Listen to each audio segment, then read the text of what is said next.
মকৰ ৰাশিৰ লোকসকলৰ বাবে আজিৰ দিনটো এক বিশেষ সংকেত লৈ আহিছে। গ্ৰহ নক্ষত্ৰৰ পৰিৱৰ্তনে আজিৰ দিনটোত আপোনাৰ জীৱনত কিছুমান ডাঙৰ সিদ্ধান্ত, নতুন সুযোগ আৰু অচিনাকি খবৰ আনিব পাৰে। আজি কৰা এটা সঠিক পদক্ষেপে আপোনাৰ ভৱিষ্যতৰ দিশ সলনি কৰিব পাৰে। কিন্তু সাৱধান, কিছুমান ক্ষেত্ৰত ধৈৰ্য আৰু বুদ্ধিমত্তা ব্যৱহাৰ নকৰিলে সুযোগ হাতৰ পৰা ওলাই যাব পাৰে। তেন্তে আহক, মকৰ ৰাশিৰ বাবে 17 মাৰ্চ 2026 মঙলবাৰ আজিৰ তাৰিখত আপোনাৰ টকা পইচা, কৰ্মক্ষেত্ৰ, প্ৰেম আৰু ভাগ্যৰ ক্ষেত্ৰত কি বিশেষ সংকেত লৈ আহিছে জানো। প্ৰথমতে আহিছোঁ ধন সম্পত্তি। আজিৰ দিনটোত মকৰ ৰাশিৰ লোকসকলৰ বাবে ধন সম্পত্তিৰ ক্ষেত্ৰত মধ্যমীয়া ফল লৈ আহিব পাৰে। আজি আপোনাৰ ইনকামৰ নতুন উৎসৰ কথা চিন্তা কৰাৰ সুযোগ আহিব পাৰে। বিশেষকৈ যিসকলে ব্যৱসায় বা নিজাকৈ কাম কৰে তেওঁলোকৰ বাবে আজি কোনো নতুন আইডিয়া বা লাভজনক সুযোগ দেখা দিব পাৰে। কৰ্মক্ষেত্ৰত আপোনাৰ পৰিশ্ৰম আৰু দায়িত্ববোধে ঊৰ্ধ্বতন বিষয়াসকলৰ দৃষ্টি আকৰ্ষণ কৰিব পাৰে। তাৰ ফলত আগন্তুক দিনত আৰ্থিক লাভ বা বেতন বৃদ্ধি হোৱাৰ সম্ভাৱনা দেখা দিব। কিন্তু আজি খৰধৰ কৰি কোনো ডাঙৰ ইনভেষ্ট কৰাৰ পৰা বিৰত থাকিব লাগে। ভালকৈ চিন্তা ভাৱনা কৰি সিদ্ধান্ত লোৱা উচিত। যিসকল লোকৰ আগতে ধনৰ ক্ষেত্ৰত কিছুমান সমস্যা চলি আছিল তেওঁলোকে আজি অলপ স্বস্তি অনুভৱ কৰিব পাৰে। কোনো পুৰণি টকা ঘূৰাই অহা বা বাকী ধন পোৱাৰ সম্ভাৱনা আছে। পৰিয়ালৰ কোনো সদস্যৰ সহায়ত আৰ্থিক সমস্যাৰ সমাধান হ'ব পাৰে। কিন্তু অপ্ৰয়োজনীয় খৰচৰ ওপৰত নিয়ন্ত্ৰণ ৰখা অতি প্ৰয়োজন। আজি বিলাসী বস্তু বা অপ্ৰয়োজনীয় সামগ্ৰী কিনিবলৈ মন যাব পাৰে, কিন্তু এইটো আগলৈ সমস্যাৰ সৃষ্টি কৰিব পাৰে। সেয়েহে বুদ্ধিমত্তাৰে খৰচ কৰক আৰু সঞ্চয়ৰ ওপৰত গুৰুত্ব দিয়ক।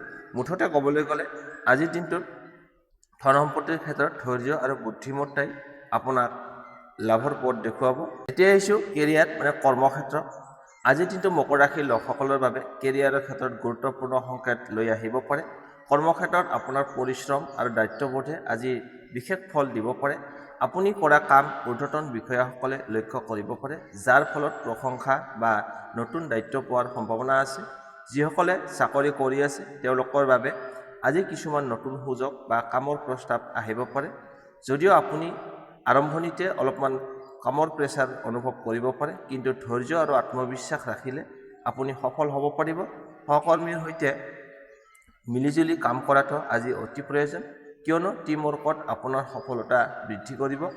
যিসকল লোকে চাকৰি বিচাৰি আছে তেওঁলোকৰ বাবে আজি কোনো ভাল খবৰ আহিব পাৰে। ইণ্টাৰভিউ বা নতুন যোগাযোগৰ জৰিয়তে আগন্তুক দিনত ভাল সুযোগৰ পথ মুকলি হোৱাৰ সম্ভাৱনা আছে।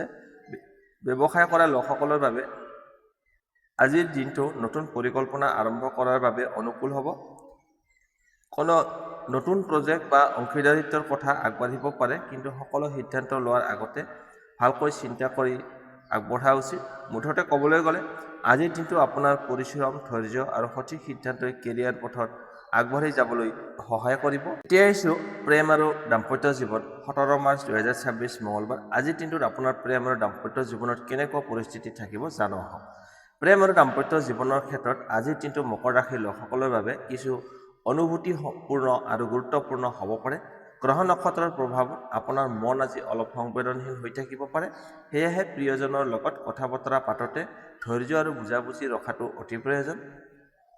যিসকল লোক প্ৰেমৰ লগত জড়িত হৈ আছে তেওঁলোকৰ বাবে আজিৰ দিনটো নিজৰ অনুভূতি প্ৰকাশ কৰাৰ বাবে ভাল সময় হ'ব পাৰে। বহুদিন ধৰি মনত ৰাখি থকা কথাবোৰ আজি আপুনি সাহসেৰে ক'ব পাৰিব। আপোনাৰ সত্যতা আৰু আন্তৰিকতাই সংগীৰ হৃদয় স্পৰ্শ কৰিব পাৰে, কিন্তু অযথা সন্দেহ বা ভুল বুজাবুজিৰ পৰা আঁতৰি থাকিব লাগে, নতুবা সৰু কথাত ডাঙৰ সমস্যাত পৰিণত হ'ব পাৰে। যিসকলে সম্পৰ্কত নতুনকৈ আৰম্ভ কৰিছে তেওঁলোকৰ বাবে আজিৰ দিনটো ইজনে সিজনৰ লগত সময় কটোৱা বা ভালকৈ বুজি লোৱাটো আপোনাৰ বাবে আজি শুভ সময়। একেলগে কথা বতৰা, ভ্ৰমণ বা কোনো সাধাৰণ পৰিকল্পনাই সম্পৰ্কটো অধিক মজবুত কৰিব পাৰে। বিবাহত দাম্পত্য জীৱনত আজিৰ দিনটোত পৰিয়ালৰ জীৱনত কিছু ব্যস্ততা আহিব পাৰে। দৈনন্দিন কাম কাজ বা দায়িত্ব বাবে দুয়োৰে মাজত অলপ দূৰত্বৰ অনুভৱ হ'ব পাৰে, কিন্তু যদি আপুনি সংগীৰ সৈতে শান্তভাৱে কথা পাতি সকলো বিষয় সমাধান কৰে তেন্তে সম্পৰ্কটো আগতকৈ অধিক মজবুত হ'ব। আজি সংগীৰ অনুভূতি আৰু মতামতক সন্মান জনোৱা অতি প্ৰয়োজন। কেতিয়াবা সৰু সৰু যত্ন আৰু মৰমৰ আচৰণি দাম্পত্য জীৱনত ডাঙৰ সুখ আনিব পাৰে। যদি আপুনি সংগীৰ সৈতে সময় কটাব পাৰে তেন্তে সম্পৰ্কত নতুন উষ্ণতা আৰু আনন্দ অনুভৱ কৰিব। যিসকল অবিবাহিত মকৰ ৰাশিৰ লোক আছে তেওঁলোকৰ বাবে আজিৰ দিনটো কোনো নতুন চিনাকি বা আকৰ্ষণীয় ব্যক্তিৰ সৈতে পৰিচয় হোৱাৰ সম্ভাৱনা আছে। এই পৰিচয় আগলৈ এক সুন্দৰ সম্পৰ্কত পৰিণত হ'ব পাৰে। মুঠতে ক'বলৈ গ'লে আজিৰ দিনটোত প্ৰেম আৰু দাম্পত্য জীৱনত বুজাবুজি, সন্মান আৰু আন্তৰিকতাৰ ওপৰত নিৰ্ভৰশীল। যদি আপুনি হৃদয়ৰ পৰা সংগীক মৰম আৰু সন্মান দিয়ে তেন্তে সম্পৰ্কত সুখ আৰু শান্তি বজাই থাকিব। এতিয়া আহিছোঁ শুভ ৰং, শুভ সংখ্যা আৰু প্ৰতিকাৰ। আজি মকৰ ৰাশিৰ বাবে নীলা আৰু ছাই বৰণীয়া বিশেষ শুভ বুলি গণ্য কৰা হৈছে। এই ৰংবোৰ ব্যৱহাৰ কৰিলে আপোনাৰ মন শান্ত থাকিব আৰু কাম কাজত সফলতা লাভ কৰাৰ সম্ভাৱনা বৃদ্ধি পাব। আজিৰ দিনটোত যদি সম্ভৱ হয় এই ৰঙৰ কাপোৰ পৰিধান কৰক আৰু নিজৰ ওচৰত এই ৰঙৰ কিবা বস্তু ৰাখি থৈ দিয়ক। শুভ সংখ্যা, আজি আপোনাৰ বাবে শুভ সংখ্যা হৈছে 4 আৰু 8। বিশেষ শুভ বুলি ধৰা হয়। কোনো গুৰুত্বপূৰ্ণ কাম, সিদ্ধান্ত বা সময় নিৰ্বাচন কৰোঁতে এই সংখ্যাৰ প্ৰভাৱ থাকিলে শুভ ফল লাভ কৰাৰ সম্ভাৱনা বেছি আছে। প্ৰতিকাৰ, আজিৰ দিনটোত অধিক শুভ কৰিবলৈ সৰু প্ৰতিকাৰ কৰিব পাৰে। পুৱা সোনকালে উঠি ভগৱান শিৱৰ নাম স্মৰণ কৰক আৰু সম্ভৱ হ'লে শিৱ মন্দিৰত পানী বা গংগাজল অৰ্পণ কৰক। লগতে ওম নম শিৱায় এই মন্ত্ৰটো 108 বাৰ জপ কৰিব। মই মন্ত্ৰটো আকৌ এবাৰ কৰিছোঁ, ওম নম শিৱায় এই মন্ত্ৰটো 108 বাৰ জপ কৰিব। তদুপৰি দৰিদ্ৰ বা প্ৰয়োজনীয় লোকক অলপমান দান দক্ষিণা কৰিলে আপোনাৰ ভাগ্য শক্তিশালী হ'ব পাৰে আৰু জীৱনত বাধা বিঘিনি যিবিলাক আছে সেইবিলাক লাহে লাহে কমি যাব। এই সৰু সৰু প্ৰতিকাৰ আৰু সঠিক চিন্তাধাৰাই আজিৰ দিনটোত আপোনাৰ বাবে অধিক শুভ আৰু সফল কৰি তুলিবলৈ সক্ষম হ'ব। মকৰ ৰাশিৰ বন্ধু বান্ধৱীসকল, এয়া আছিল আজিৰ দিনটোৰ ৰাশিফল 17 মাৰ্চ 2026 মঙলবাৰ। আজিৰ সম্পূৰ্ণ ফলাফল। যদি আপুনি মকৰ ৰাশিৰ ব্যক্তি হয় তেন্তে এই কথাবোৰ মনত ৰাখিব আৰু আজিৰ দিনটো আৰম্ভ কৰক।